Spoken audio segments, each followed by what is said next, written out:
حمد و صلات کے بعد میرے نہایت ہی معزز و محتشم سامعین کرام، اللہ رب العزت کے فضل اور اس کی توفیق سے سورۃ فاتحہ شریف میں سے ایاک نعبد و ایاک نستعین کی تفسیر پڑھنے کی ہم سعادت حاصل کر رہے ہیں۔ خالق قدوس جل وعلا نے ارشاد فرمایا ایاک نعبد و ایاک نستعین۔ ایاک نعبد کی ہم پہلے وضاحت کر چکے ہیں، ایاک نستعین اور تجھ سے ہی ہم مدد چاہتے ہیں۔ اس کا مطلب یہ ہے کہ پروردگار تیرے سوا ہمارا کوئی نہیں ہے، تو ہی ہمارا خالق اور مالک ہے۔ جب بھی ہمیں استعانت مدد کی ضرورت پڑتی ہے تو ہم تجھ سے ہی مدد طلب کرتے ہیں۔ اب اللہ تبارک و تعالی سے مدد طلب کرنے کا مطلب کیا ہے؟ حقیقی طور پر بالواسطہ ہو یا بلا واسطہ ہو، دونوں صورتوں میں مدد جو ہے وہ اللہ تعالیٰ کی ہوتی ہے۔ اللہ تعالیٰ حضرت انسان میں سے کسی کو اگر مدد کی قوت عطا نہ فرمائے تو کوئی بھی انسان دوسرے انسان کی مدد نہیں کر سکتا۔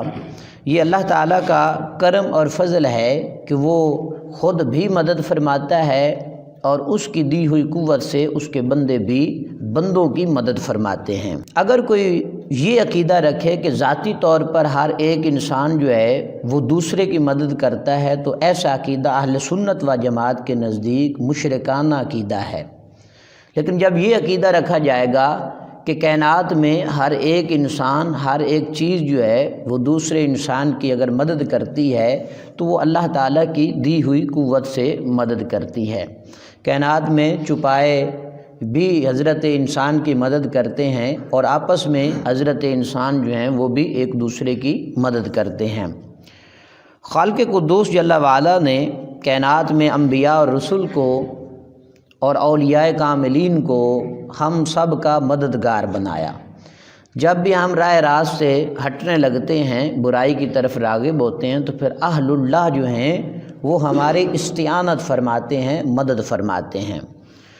حضور نور مجسم شفیع معظم صلی اللہ علیہ وآلہ وسلم کے بارے میں رب کائنات جل وعلا نے ارشاد فرمایا وَلَوْ أَنَّهُمْ إِذْ ظَلَمُوا أَنفُسَهُمْ جَاءُوا، اور اگر تم اپنی جانوں پر ظلم کر بیٹھو یعنی گناہ تم سے سرزد ہو جائے تو پھر اے حبیب تیرے پاس یہ حاضر ہو جائیں، تو ہمیں در مصطفیٰ صلی اللہ علیہ وآلہ وسلم پہ آ جانا چاہیے۔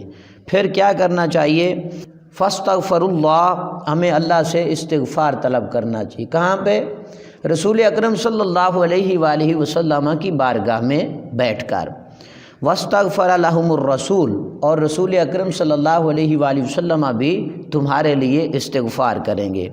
لوجد اللہ تواب الرحیم، ضرور تم اللہ تبارک و تعالیٰ کو توبہ قبول کرنے والا مہربان پاؤ گے۔ یعنی سرکار دو عالم صلی اللہ علیہ وآلہ وسلم کا بالتخصیص اس آیت مبارکہ میں ذکر فرمایا گیا کہ حضور بھی استعانت فرماتے ہیں، حضور بھی تمہاری مدد فرماتے ہیں۔ جب تم اپنی جانوں کے اوپر ظلم کر بیٹھو تو پھر در مصطفیٰ صلی اللہ علیہ وآلہ وسلم پہ تمہیں آ جانا چاہیے، کیونکہ سرکار دو عالم صلی اللہ علیہ وآلہ وسلم اپنے امتیوں کی مدد فرماتے ہیں۔ اور اعلیٰ حضرت نے اس پر بڑا تفصیل کے ساتھ جو ہے وہ رسالہ لکھا، برکات الامداد لأہل الاستمداد۔ اگر کوئی استعانت بالغیر، استعانت باللہ پر تفصیل کے ساتھ پڑھنا چاہتا ہے تو پھر اعلیٰ حضرت کا یہ رسالہ پڑھ لے۔ خالق قدوس جل وعلا نے اپنی لا ریب کتاب کے اندر بھی استعانت کا تذکرہ فرمایا کہ ہم ایک دوسرے سے مدد طلب کر سکتے ہیں۔ ہمارے لیے اس بات کا ذکر کیا گیا کہ بندے جو ہیں وہ آپس میں ایک دوسرے کی مدد کا اختیار رکھتے ہیں، اور اس اختیار کی بنیاد پر ان بندوں کی مدد کرنا یہ اللہ تعالیٰ ہی کا مدد کرنا ہوتا ہے، کیونکہ انہیں قوت جو ہے وہ اللہ تبارک و تعالیٰ عطا فرماتا ہے۔ جیسا کہ غزوہ بدر کے اندر صحابہ کرام رضوان اللہ تعالی علیہم اجمعین کی مدد جو ہے وہ فرشتوں نے کی۔ خالق قدوس جل وعلا نے ارشاد فرمایا وَلَقَدْ نَصَرَكُمُ اللَّهُ بِبَدْرٍ وَأَنْتُمْ أَذِلَّةٌ، جب تم بے سر و سامان تھے بدر کے میدان میں تو اللہ تبارک و تعالی نے تمہاری مدد فرمائی۔ کیسے مدد فرمائی؟ وہاں پر فرشتے بھیجے گئے اور فرشتوں نے ایمان والوں کی مدد فرمائی۔ تو فرشتوں کا مدد کرنا جو ہے یہ اللہ کی مدد ہے۔ حضرت انسان میں سے کسی کا آپس میں دوسرے کی مدد کرنا یہ اللہ کی مدد کرنا ہے، کیونکہ انہیں طاقت جو ہے وہ اللہ تبارک و تعالی عطا فرماتا ہے۔ حضرت سلیمان علیہ السلام نے اپنے وزیر حضرت آصف بن برخیہ رضی اللہ تعالیٰ عنہ سے تخت لانے کا حکم فرمایا اور انہوں نے پلک جھپکنے میں وہ تخت جو ہے حاضر کر دیا۔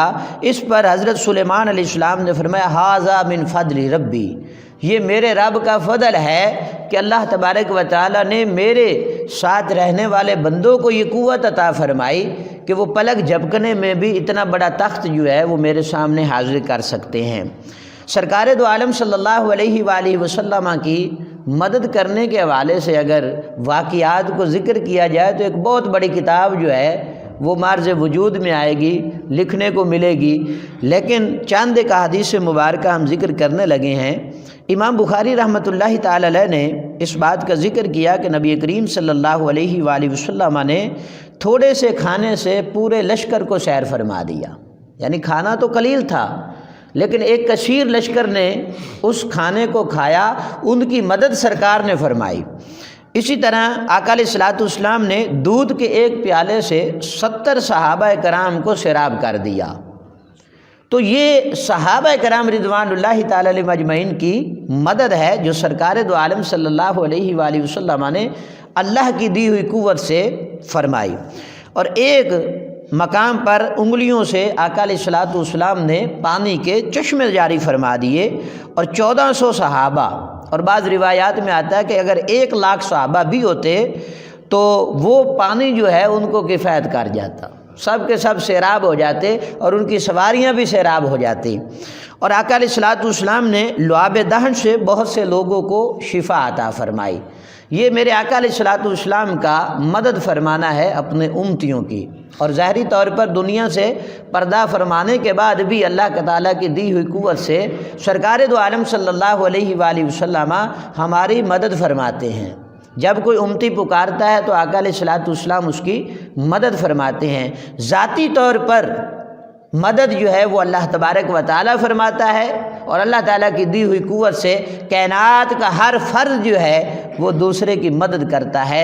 اللہ تعالیٰ ہمیں عمل کی توفیق عطا فرمائے۔ وآخر دعوانا الحمد للہ رب العالمین۔